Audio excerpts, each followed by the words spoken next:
Before we get into this week's episode, I want to start by saying thank you to all of those who have left reviews over the last week. From Wednesday to Saturday alone, you left over 70 new reviews, and I read every single one. You are amazing. I especially love the review from Cynthia Asher, who wrote, "I'm Jewish, but love listening to this podcast. I find it uplifting, inspiring, and real." To Cynthia and to all of you, thank you so much for spending your time with us. For months, I have been a little bit concerned about an article going in LDS Living magazine. Not because it's not accurate, but because it is. You know the quote from Sister Marjorie Pay Hinckley that says she wants to drive up to the pearly gates in a station wagon with a smudge of peanut butter on her shirt? Well, I hate to tell you this, but there is no proof that Sister Hinckley ever said those words. In fact, a variation of the quote can actually be traced back to someone else. You can read the whole story now in the May-June issue of LDS Living magazine or on LDSliving.com later this month. But that is just one example of Latter-day Saint folklore or myth. In his new book, Keith Erekson seeks to help Latter-day Saints approach stories or information, past or present, the way that church historians do in order to make sure the information is correct before we pass it on to others. Keith A. Erekson is an author, teacher, and public historian who serves as the director of the Church History Library. He also serves on the editorial board of the Church Historians Press. This is All In, an LDS Living podcast where we ask the question, what does it really mean to be all in the gospel of Jesus Christ? I'm Morgan Jones, and I'm so excited to have Keith Erekson on the line with me today. Keith, welcome. Thank you. I'm glad to be here.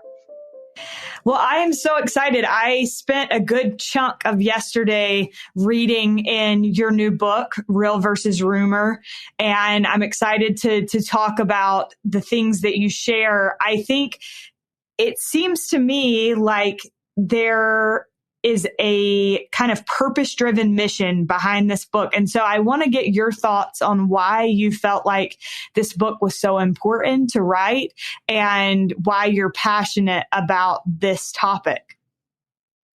Well, you caught me, Morgan. At my heart, I'm a teacher, and I have enjoyed throughout my career many opportunities to teach.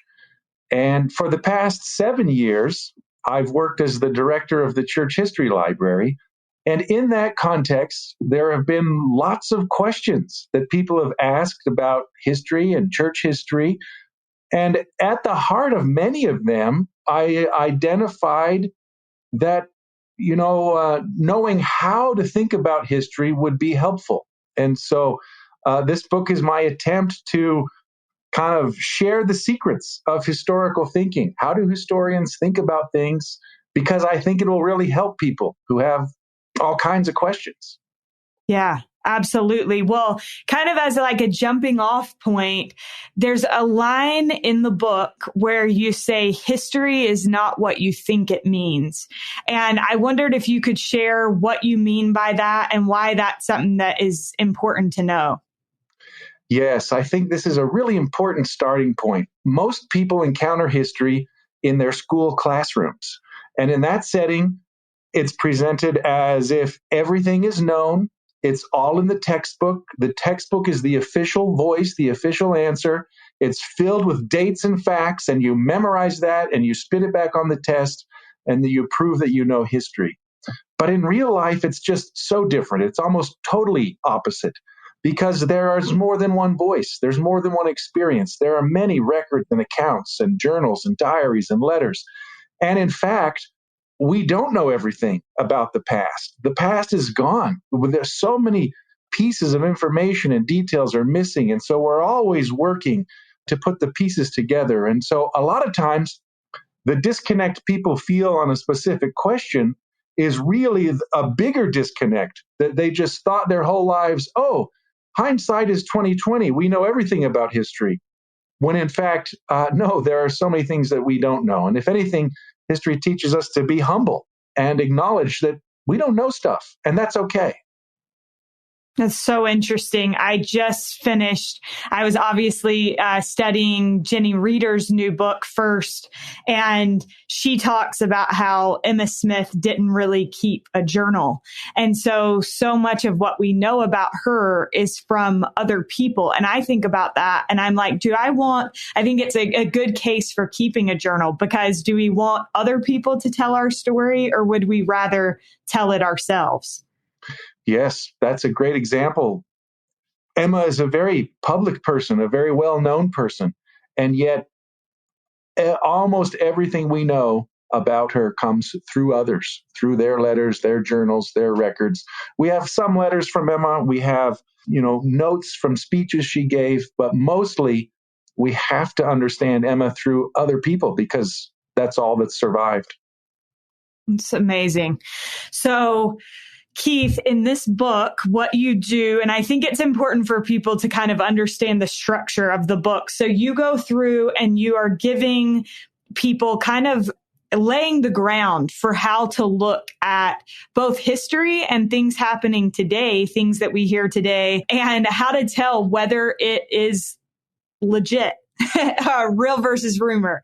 Right. And then throughout the book, you give examples of things that I actually think, I wonder, did you have any kind of hesitation about including some of these things? Because I think some of them may actually rock the boat a little bit. I didn't have hesitation in the sense of should I include them or not. If anything, there were more things that I wish I could have included and had space, because there are so many things that float around us and people assume they're accurate and they're not. Absolutely.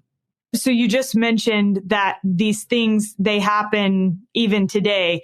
And I love that you use the mission call. You talk about the whole wait until general conference and you will get your assignment for your mission call example. And the reason that I love this, my dad will probably hate that I'm saying this publicly, but he sent like a text to our family and was like, this missionary in our state got this letter. And I said to him, have you seen it? And he said, yes. And then later he comes back and says, I just saw a text. He sent a picture. And so my dad had not seen the letter in person. Anyway, long story short is it wasn't legit. And I think that there are so many times where this kind of thing happens. So can you give, just as a starting place, some examples of rumors or myths, either in our day or in church history? Well, that's a great question. And I should say, in the book, I don't want to criticize anyone who's ever forwarded something and then felt bad later. Maybe reading the book will grant amnesty to anyone who worried about something in the past. But you're right. These things pop up all the time. It seems among Latter-day Saints that the weeks preceding General Conference are a fertile time for these kinds of stories, often with a punchline that something will be announced at General Conference that does such and such. So different versions of mission calls, whether it's to a specific place or a type of call or a change in the length of service, those regularly turn up. I think in some ways, the growth of temples has prompted people to anticipate or speculate where one might be announced. I mean, it goes on and on, right? So Yeah. Absolutely. So in the book, Keith, you kind of walk us through different things that lead to some of these myths or rumors. And I thought it would be good to kind of touch on these things as we go through and just have you give like a little bit of a taste of kind of what the book includes. So the first thing is you talk about, I heard something. So talk to me about how kind of perpetuating rumors that we've simply heard can be dangerous or can lead to some false perceptions within our church culture. Yeah. So the first part of the book identifies these myths. They're really kind of shortcuts in our thinking. And it also then provides an antidote. So this problem I heard is the idea of just passing along information that you don't know if it's true or not, but it sounds good, and the clickbait headline caught your attention, or it was emotional. The antidote for this, of course, is evidence. Show me the evidence. What evidence? You talked earlier about your father's story, where you can drill down and look and see, is there an actual official communication with that information? Or is it just in a nice video on YouTube with music and that pulls at your heartstrings? So, yeah, that's a big one. Just hearing things, passing them along without stopping to ask for the evidence. So when you talk about evidence in the book, you talk about how not all evidence is created equally. Can you talk a little bit about what that means and what constitutes good evidence? Yes. There is evidence is really important. And in the discipline of history, the practice of history, we don't have a formal kind of code of evidence like they have in law. What is admissible in a courtroom or not?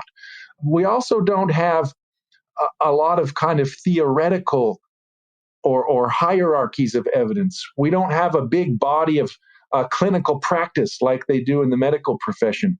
So historical evidence has more what I call some rules of thumb, but all of them have important exceptions or qualifications. And so one rule of thumb is that we prefer information that is closer to the person about who's the subject. So we were talking earlier about Emma Smith. We would prefer information from Emma. She's as close as possible to her inner thoughts. And then as we get farther and farther away, we have to become increasingly careful about, well, okay, that wasn't Emma, but was it a person who was there in the meeting and heard her speak? And can we, is it the official note taker for the meeting who was tasked, or was it just somebody who, a month later was writing a letter and said, oh, I think I remember Emma said something like this. So the rule of thumb is that we prefer it close, but in practice, and Emma's a great case, if we don't have that, then we do look for other things. Second rule of thumb is that we prefer it closer in time to the event. So this is something that could come from someone's journal or a letter that they wrote near the time something happened, compared to a memory that gets called forth later, 20 years later, 30 years later. But the qualification on this is for many kinds of experiences, later memories are more significant. And I'm thinking of cases like personal trauma, reasons why people will not talk about something in the short term, but in the long term, when conditions change, when they feel more safe, they may share things which are accurate and are more accurate than the earlier silence. And so it's always kind of a dialogue with the evidence. How close is it to the person? How close in time? What are the factors around it? And you almost have to make it a case for your evidence. Here's why this evidence is good for this situation. Right. That makes a lot of sense. So the next thing that I want to talk a little bit about is the next chapter. You talk about I assumed, and you draw this important connection between assuming and arrogance. And you quote Stephen Harper, who said, assuming is intellectually and spiritually lazy. It is arrogant. It is easy. Can you talk to me a little bit about the connection between those two things? Why is assuming, in your mind, associated with arrogance? So at one level, an assumption is a version of the I heard error. We don't look for evidence when we assume things. But it goes further, like you mentioned, in that in addition to not looking for actual evidence, what we do when we assume is we take the things that are already in our brain and we project them onto whatever else we're thinking about. That's the laziness part that Steve is talking about. I don't have to research or think or even wonder, because whatever is in my head is already right. And so that becomes the extra danger. So we start to assume things like people in the past were just like me. People in my ward think the same thing as me. Everybody sees this issue the way that I see it. Then suddenly we become surprised and shocked when we go out in public and somebody has a different view about politics or somebody belongs to a different political party. How could that be? Those reactions are the signs that assumptions are guiding the way that we're encountering the world rather than a thoughtful engagement. And you're right, it points to our own arrogance. So an antidote here is to check your assumptions, to ask what you're assuming about the world. Also to develop a sense of empathy that looks beyond your own feelings and your thoughts to what other people are thinking and feeling and how they are connecting with the world that we share. That is so good. And I love kind of connected to that. In the book, you talk about this need for humility, and you give this example that I love. So I'm just going to read it really quickly. You say, when we find ourselves making an unwarranted assumption, we need the humility to change. I am inspired by the example of Joseph Fielding Smith. In 1958, he wrote, "It is doubtful that man will ever be permitted to make any instrument or ship to travel through space and visit the moon or any distant planet." 11 years later, the Apollo 11 mission succeeded, and the following year, Elder Smith became president of the church. He was asked at a press conference about his previous statement, and he replied humbly, "Well, I was wrong, wasn't I?" Admitting the errors of in our own thinking is sometimes the most difficult part of understanding history. And I love that example because I think, especially within our religion where we believe in prophets, seers, and revelators, sometimes we think that those people have to get it all right all the time, even in talking about the future. And that's so unfair. And so I wondered if you have any additional thoughts on that. You're right. It is unfair, and it's also ultimately unhelpful. And prophets are a category in which Latter-day Saints have so many assumptions that are just wrong. And there's no scriptural support for them. There's no historical support for them.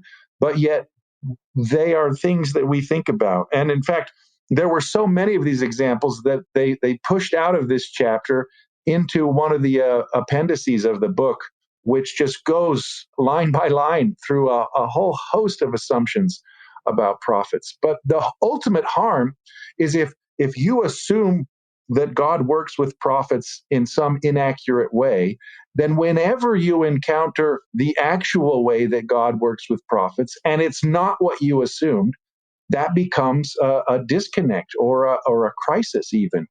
And the reaction, so often the reflex is to blame others. Well, someone hid that from me. No one told that to me.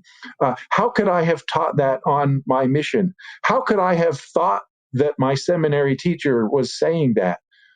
The harder response is humility that acknowledges that we don't know everything and that God does, and that we can change how we think.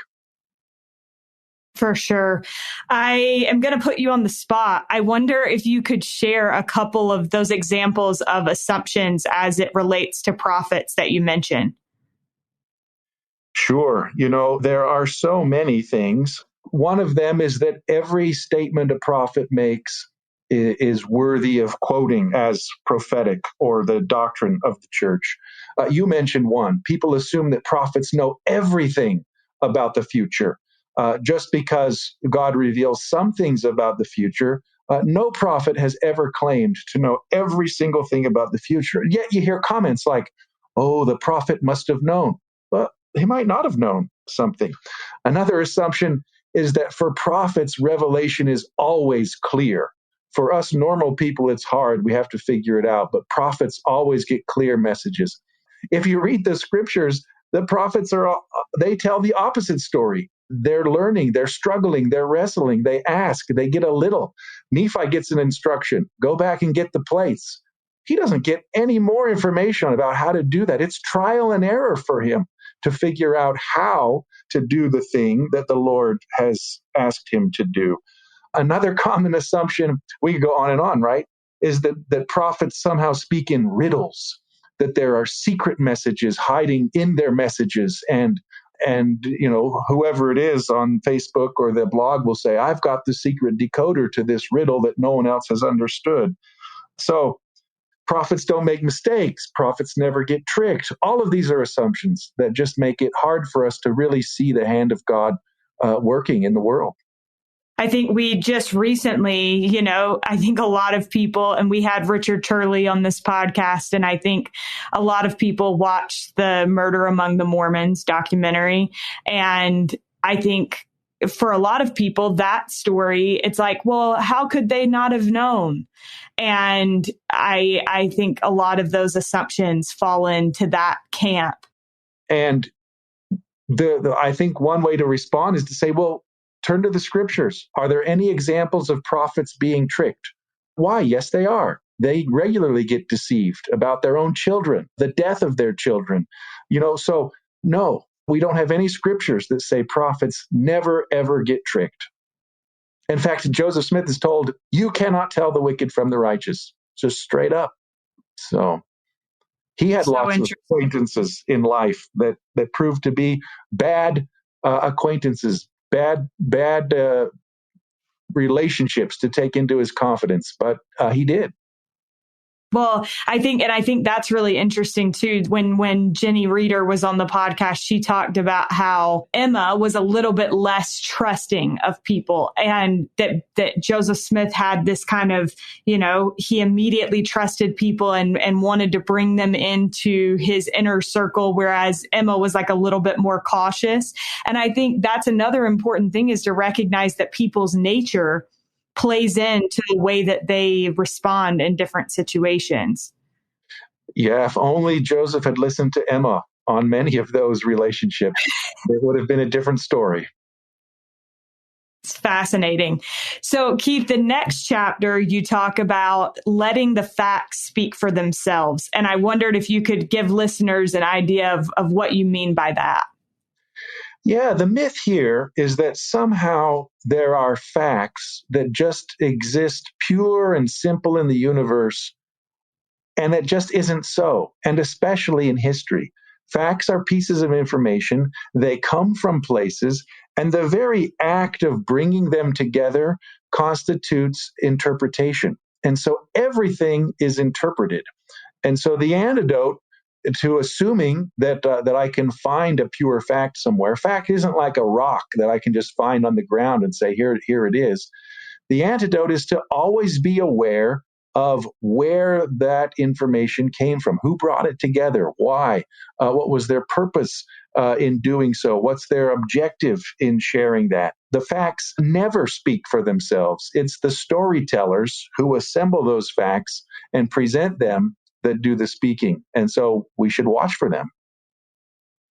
Makes a lot of sense. And then related to that, you talk about how there are two sides to every story. And I think that's what makes it so facts can get a little bit more, they can delve into the gray area a little bit more, because you have Sally, who experiences something with Tim, and they both have a different perception of the experience. But I think that because you have two people experiencing the same thing through a different lens, you do get two different sides of the story. And why do you think it's important for us to realize that? And also, how do we approach that in discerning what really happened?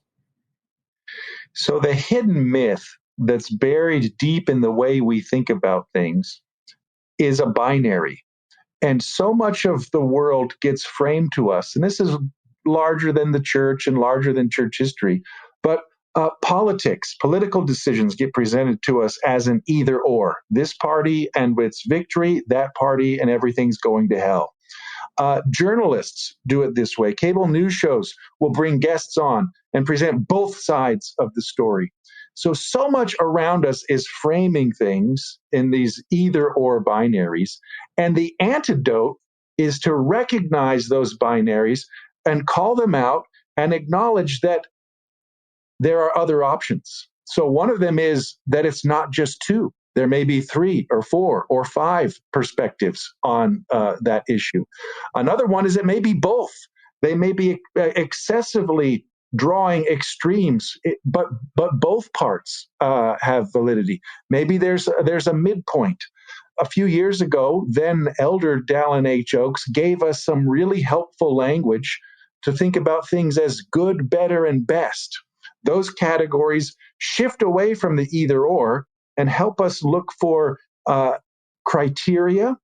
And then we have to start using our discernment and our judgment.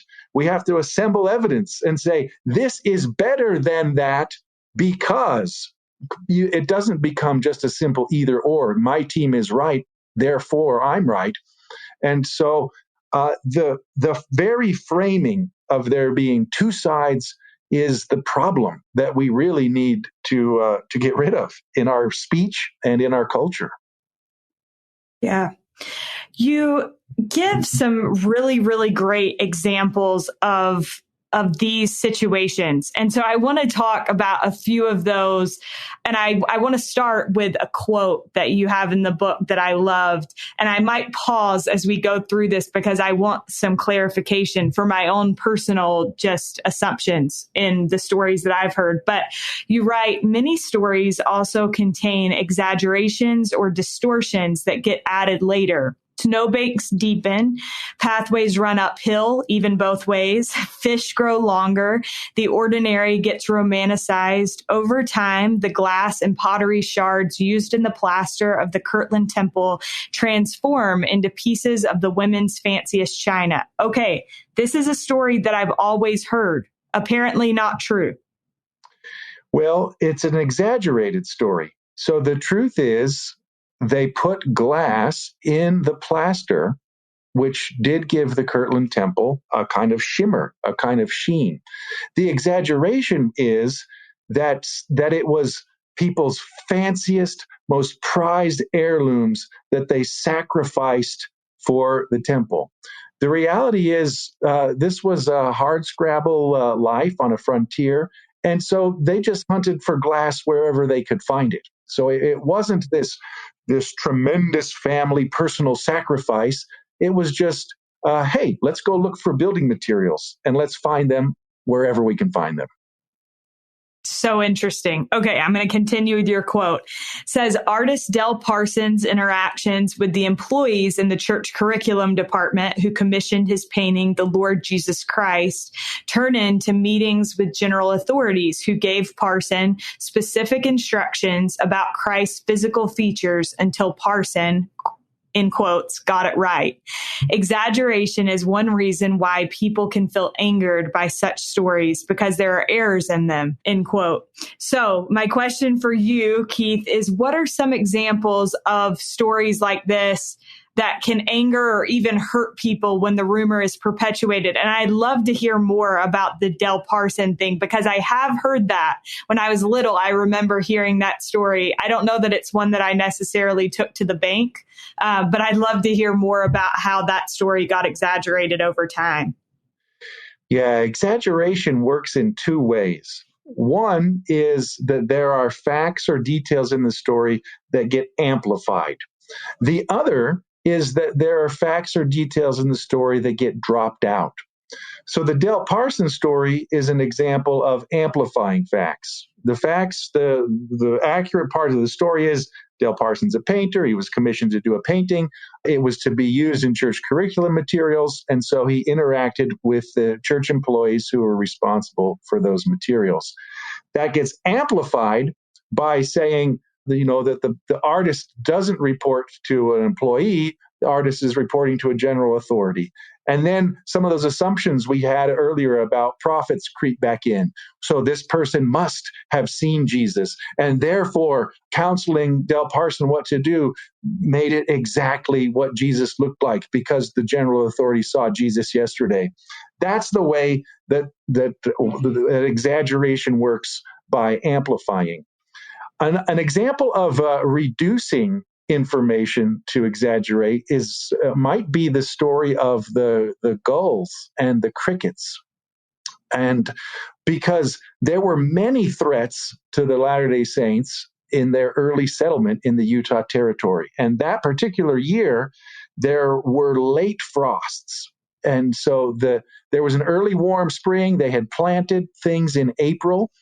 But then by the last week of May, the first week of June, it was freezing every night. And so that was a threat to their crops. It was also a drought. There was less water. They hadn't developed the irrigation system. It's a desert. And so on top of the drought and the freezing, then they're katydids. They show up. They're later renamed Mormon cricket, but the bugs show up, and it's the first time the saints are in the valley, so they don't know this is a seasonal pattern. So it appears to them out of the blue. But that's kind of the big picture of what's going on. In journals of the time, there are people who mention the bugs, but they're even more worried about the frost. They're worried about the water. They're worried about what those things mean for long-term survival. Another part of the story is the seagulls come through. That's also part of a seasonal migratory pattern. And the seagulls leave before the bugs do. So one of the ways we've simplified the story is that the seagulls show up, they eat all the bugs, and the problem is over. The seagulls come through, they do their thing, and then they migrate onward. And there are still crickets. And the crickets continue throughout the summer. But we exaggerate that story by sifting out all of those details. And so you just imagine a farmer, crickets show up, they pray, the seagull rescues them. The whole thing gets reduced in a kind of exaggeration that omits so many details. But I get it, right? If you're a sculptor, it's easy to make a statue of a bird. It's hard to make a statue of frost and drought. And so a lot of times it's through the tellings of stories. And those tellings could be in art, in sculpture, in stories. But the tellings in that process, details get dropped, and we end up with exaggerations. Yeah. When you do a great job outlining that entire story in the book. So if people are interested in more information there, that's all in the book. But I want to talk a little bit about why these stories can be harmful. And because I think, you could look at this and just be like, oh yeah, it's fun, like debunking these rumors or things that we've always heard. But I do think that when these stories have played into people's faith, then hearing that they're not true can be detrimental. And not that we shouldn't say that they're not true. We should. But I think that that's why it's so important not to continue just telling these stories if we don't know that they're true. And I think that's why your book is so important.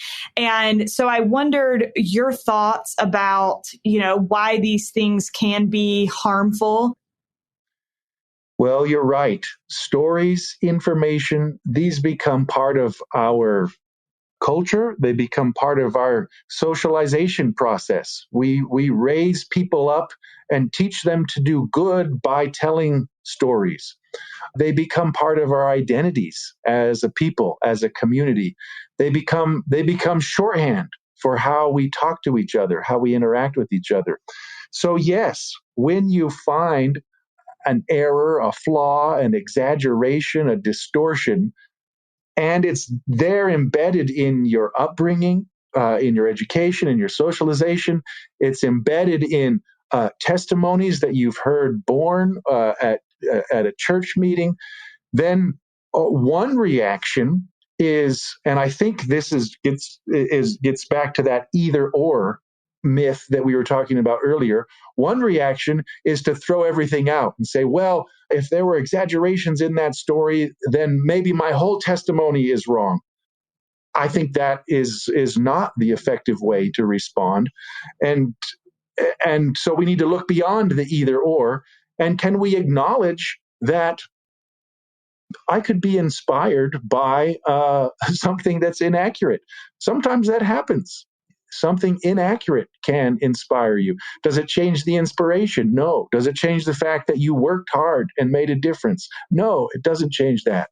And so I think that part of undoing the harm is letting it go, letting it pass, and say, okay, someone told an inaccurate story. When it's my turn, I'll tell it accurately. And then I could continue to raise my children, build my community, teach others in church, but I'll do it in an accurate way. Was so well said. There was an example in the book that, I'll be honest, Keith, kind of rocked the boat a little bit for me. Not my testimony, but just I was surprised, which is the Salt Lake Temple elevator shaft story. I had no idea that wasn't true. Yeah. Well, that's a good one. And the reason that story works, and I'm talking about this kind of as if a story was trying to succeed and be inaccurate, like that's its goal. But the reason that story works is because we in the 21st century assume that people in the 19th century had no technology. So we assume, oh, they built a temple, they must not have had any technology. Then when we hear the story kind of filling in this gap, that they needed to add elevators later, and when they did so, there was space that was just there waiting for it to happen. It seems to fit together, and it makes our minds happy because all of the things fit together. The root of that is that our assumption about the 19th century is wrong. The technology for the elevator had been invented more than 100 years before.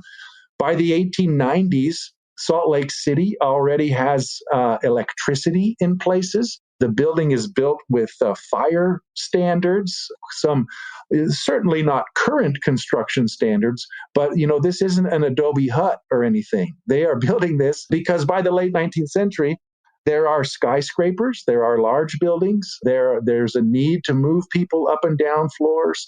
Chicago had been rebuilt 20 years earlier in the 1870s after a fire with its skyscrapers and elevators. And so that's the disconnect and the assumption that lets that story succeed among us. So fascinating to me. Keith, I wanted to ask you, I recently had a conversation with a couple of my friends, and we were talking about this story that I think is frequently shared. And I started trying to do kind of some of the things that you talk about in the book to try to figure out if there's any basis for this story, if it's ever been shared, by a legitimate source. And I was unable to find anything. And I'm wondering if you know of any kind of basis for this. It's the story where people talk about somebody getting in a car accident and wearing their garments. And because they were wearing their temple garment, they were unharmed in just the parts of their body where they were wearing their garments. Do you know of any basis for that story? I don't. And let me explain a couple of the qualifications about that. The stories that I use in the book are stories that I could find some factual or historical or evidence-based way to analyze them. There are many, many stories that don't work that way. And within professional distinctions, typically things that don't have any real evidentiary base are described as folklore, and things that do get categorized as history. Now, that's an oversimplification, and there's lots of crossover. But many times the avenue of study in folklore studies is to study the tellings of the story and how they're told and retold and how they multiply over time, how they vary over time. In the study of history, we are looking for sources, and in particular, we're looking for something we call corroboration. So it's okay if one person says something. Can we corroborate that? Can we find other examples? So I do know of examples of individual people reporting something like that. I think the famous, the most prominent was Bill Marriott was interviewed on TV and told a story, not about a car accident, but about a boat accident with the same kind of a fire and not being harmed. So as a historian, my approach would be, can we corroborate that? Can we verify that there was a boat, that it caught on fire? Were there other people there? It's nice when a person tells a story, but what else can we do? Most of the time, these stories, though, aren't attached to a name. It's I heard this story, or when I went to the temple, my father told me this, so now I'm telling you. That's the way we most often perpetuate these stories. And I think in that sense, they become harmful because it's an attempt at the level of kind of raising people and socializing them. I see what the goal is. The goal is to teach that something is sacred and that something is helpful and protective, and to offer a kind of witness. The harm is that it's kind of a squishy, weak witness, and there would be much better ways to teach that something is sacred and can be of protection and to offer a witness. There are better ways to do that than by telling a third-hand story that you think you heard once that was interesting. Right. Well, I think you put that so well. And I think, in this conversation that I had with a couple of friends, we were talking about how it's tricky space to get in when these stories start being told widely, because I think, like you said, the intent is to build faith. The intent is to inspire. And here's this really exciting story. But I feel like the danger of it is there are a lot of people that wear their garments and get in accidents and are harmed. Right. And so I think sometimes in our efforts to make what we have feel really special, and absolutely it is special and sacred and beautiful, we have to recognize that by perpetuating stories that may or may not be true, we could be doing more harm than good, if that makes any sense at all. It does. And I see in there that either or framing hidden underneath. Either you're wearing your garments and you're protected, or you're not and you're harmed. Then an example of someone who's wearing their garments and dies in missionary service, it breaks the either or. So the problem ultimately is, why are we framing it as either or? Why are we oversimplifying things? And why are we using oversimplified stories to teach things that are really much more important than that kind of framing? Maybe I could put one other point on this, a way to think about it. We often describe these kind of stories in a shorthand way as faith-promoting stories. And you'll hear that, a faith-promoting rumor or a faith-promoting story. But hidden under there is an assumption about what faith is.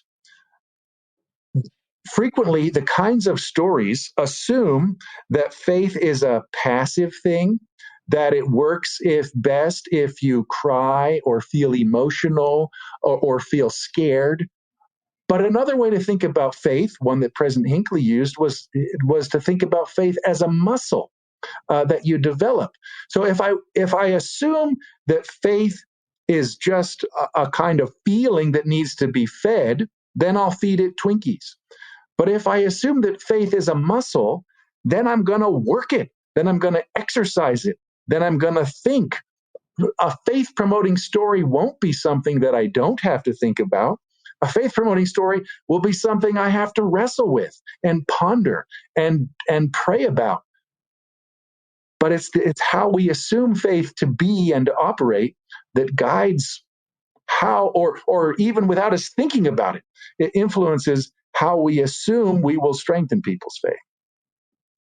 I think that is spot on. And I think, we gravitate, I think, the natural man, maybe, and maybe it's like the easiness of the way we gravitate toward a sensationalized story, when in reality, it's like a quiet prayer said at home alone that can build our faith more than anything else. I think you explained that so well.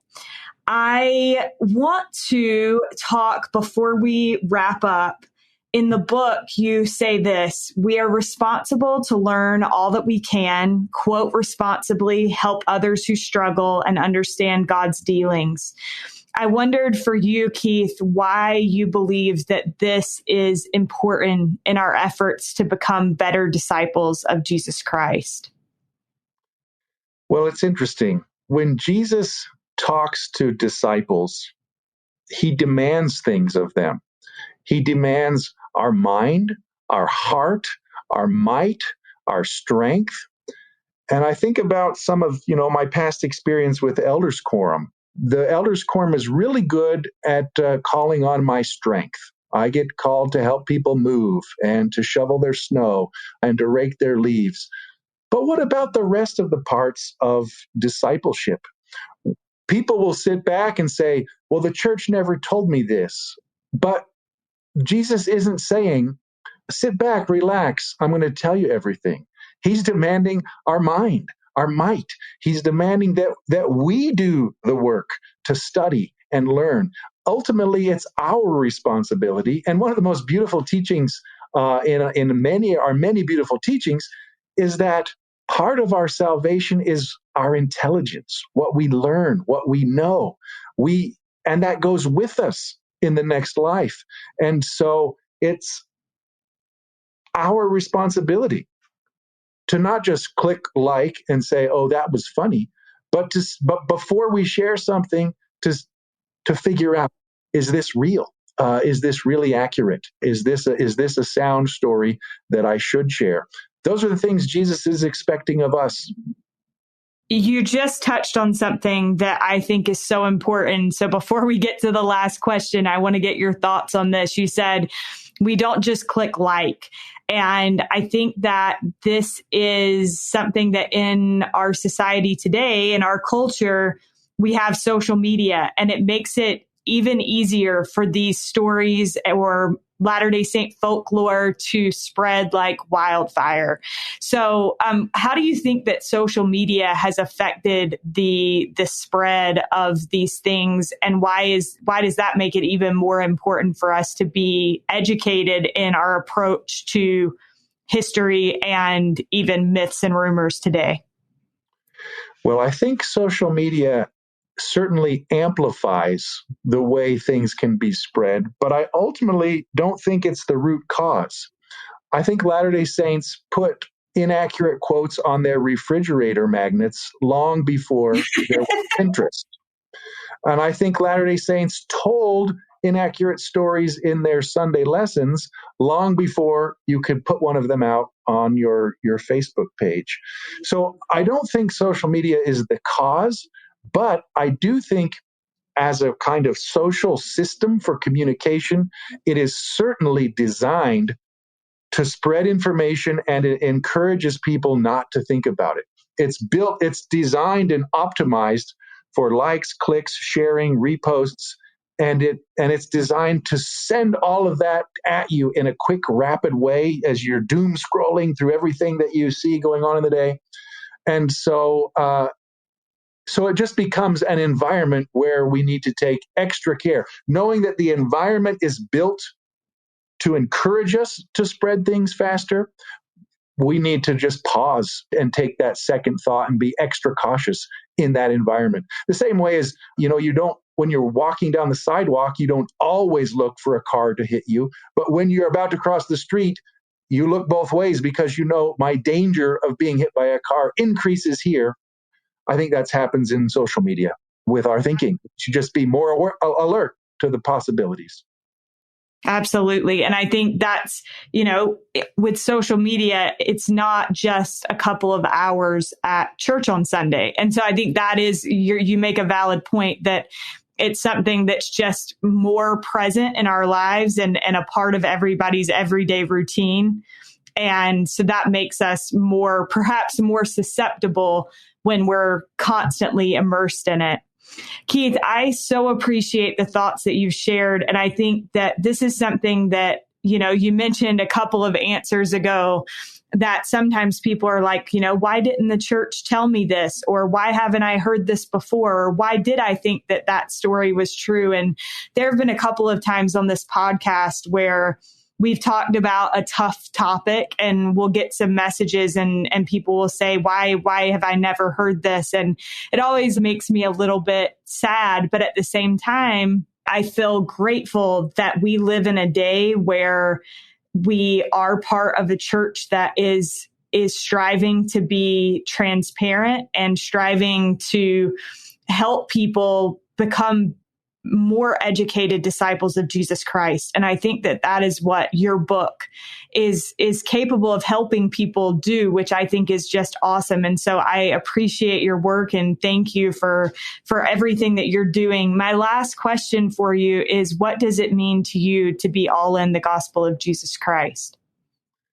Well, I knew you were going to ask me this question. And so I took it to some of my most trusted advisors. And they're people with whom I talk about all of these kinds of learning and knowledge and information. My daughters, I asked them what they thought I should say. And you'll see the influence of High School Musical in their answer, because they immediately began to sing, "We're all in this together." And so we kind of laughed about that. But as I stepped back from the conversation, I thought, that really is something that is meaningful to me. And it comes out in this book. I can write these things and help and offer information and guidance and ways to think. But the epilogue of the book is titled, "You Take the Next One," because tomorrow there's going to be a new thing on YouTube that's not in the book. And the next day there's going to be another rumor at church. So we're all in this effort together to live the gospel, to teach the truth, to root out errors. And so I think the community part of the gospel, ultimately, we make covenants together with spouses, covenants about our family, and being in it together is how we're going to make it in this world of misinformation and disinformation and error. That's so great. I love that your daughters helped you, and I love your answer. I think it's awesome. So job well done to all of the Ereksons. Thank you very much. It's been a great privilege to be with you. We are so grateful to Keith Erekson for joining us on this week's episode. A huge thank you to Derek Campbell of Mix It 6 Studios for his help with this and every episode of this podcast. And thank you so much for listening. We'll be with you again next week.